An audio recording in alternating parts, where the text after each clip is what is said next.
पश्चिम बंगाल में चुनाव के नतीजे अभी पूरी तरह से ठंडे भी नहीं हुए थे कि एक ऐसी वारदात हुई जिसने पूरे देश को हिलाकर रख दिया। जिस वक्त आप और मैं चैन की नींद सो रहे थे, उस वक्त उत्तर 24 परगना के मध्यग्राम में गोलियों की तड़तड़ाहट से सन्नाटा छा गया। शुभेंदु अधिकारी के बड़े करीबी रहे और उनके पीए चंद्रनाथ की 10 राउंड फायरिंग कर बेरहमी से हत्या कर दी गई। सवाल सिर्फ एक हत्या का नहीं है, सवाल उन दावों का है जो बंगाल की सुरक्षा को लेकर किए गए थे। क्या असली निशाना पीए चंद्रनाथ थे या फिर शुभेंदु अधिकारी? क्या बंगाल में नई सरकार के गठन से पहले ही खूनी खेल शुरू हो चुका है? आज की इस वीडियो में हम इस पूरी साजिश की परतें खोलेंगे, तो इस वीडियो को आखिर तक जरूर देखना है आपको हमारे साथ ही हमारे चैनल को सब्सक्राइब करके इस वीडियो को लाइक और शेयर जरूर कर दें। साथ ही वीडियो में चल रहे QR और डिस्क्रिप्शन में दी गई यूपीआई आईडी के द्वारा आप हमारे चैनल और हमें सहयोग जरूर करें। आइए जानते हैं आखिर उस काली रात को क्या हुआ था। चंद्रनाथ अपनी स्कॉर्पियो गाड़ी में जा रहे थे। वो ड्राइवर के बगल वाली सीट पर बैठे थे। चश्मदीदों और खबरों की माने तो एक गाड़ी काफी देर से उसका पीछा कर रही थी। अक्सर सड़क पर जब कोई गाड़ी पीछे से हॉर्न देती है या ओवरटेक करने की कोशिश करती है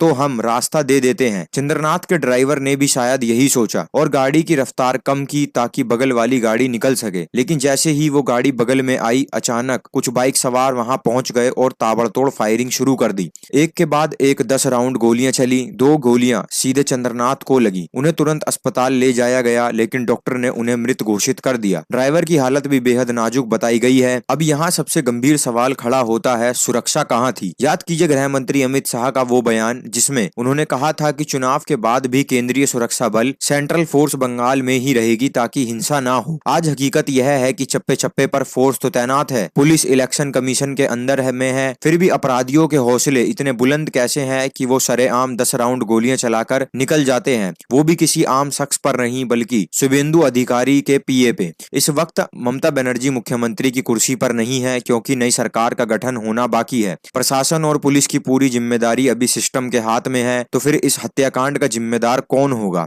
क्या यह इंटेलिजेंस का फेलियर है या फिर जानबूझकर बरती गई ढिलाई? इस हत्याकांड के बाद बंगाल की राजनीति में आग लग गई है। शुभेंदु अधिकारी अब सिर्फ एक नेता नहीं बल्कि वो चेहरा है जिन्होंने ममता बनर्जी को 2 बार चुनौती दी है। अटकलें तो यह भी है कि उन्हें बड़ी जिम्मेदारी मिलने वाली है। उनके पीए के दोस्त कासिम अली ने भी यहाँ तक कह दिया है कि असली निशाना तो शुभेंदु अधिकारी ही थे। उन्होंने मांग की है कि जैसे ही नई सरकार शपथ ले, शाम तक हत्यारे का एनकाउंटर होना चाहिए। दूसरी तरफ टीएमसी भी चुप नहीं बैठी है। टीएमसी ने इस घटना की निंदा तो की है, लेकिन साथ ही एक नया मोर्चा खोल दिया है। टीएमसी का दावा है कि पिछले 3 दिनों में उनके भी 3 कार्यकर्ताओं की हत्या हुई है और इसका आरोप उन्होंने बीजेपी पर लगाया है। टीएमसी अब इस पूरे मामले की जांच सीबीआई से और कोर्ट की निगरानी में कराने की मांग कर रही है। दोस्तों, पिछले 24 घंटे में बंगाल से जो तस्वीरें आ रही हैं वो डराने वाली हैं। कहीं टीएमसी के दफ्तरों में तोड़फोड़ हो रही है तो कहीं खुलेआम बुलडोजर लेकर दफ्तरों को ढहाया जा रहा है। पूरी तरह से बंगाल में अफरा तफरी मची हुई है। चुनाव के बाद मामले स्थिर होते हैं, लेकिन बंगाल तो अपनी अलग आग में झुलस रहा है। अब तक टीएमसी आरोप लगा रही थी कि उनके साथ ज्यादतियां हो रही है, लेकिन अब बीजेपी के इतने बड़े नेता के करीबी की हत्या ने मामले को और भी ज्यादा पेचीदा बना दिया है। ये कोई फिल्मी सीन लगता है, लेकिन ऐसा नहीं है। सोचिए, अगर यही घटना ममता बनर्जी के जीत के बाद हुई होती तो शायद आज नेशनल मीडिया में लोकतंत्र की हत्या के शोर से आसमान सिर पर उठा लिया गया होता। लेकिन आज जब सुरक्षा एजेंसियां और पुलिस सीधे तौर पर सक्रिय है तो ऐसी घटना होनी कई राजनीतिक सवाल खड़े करती है। अंत में यही सवाल बचता है, बंगाल में हिंसा का ये दौर कब थमेगा?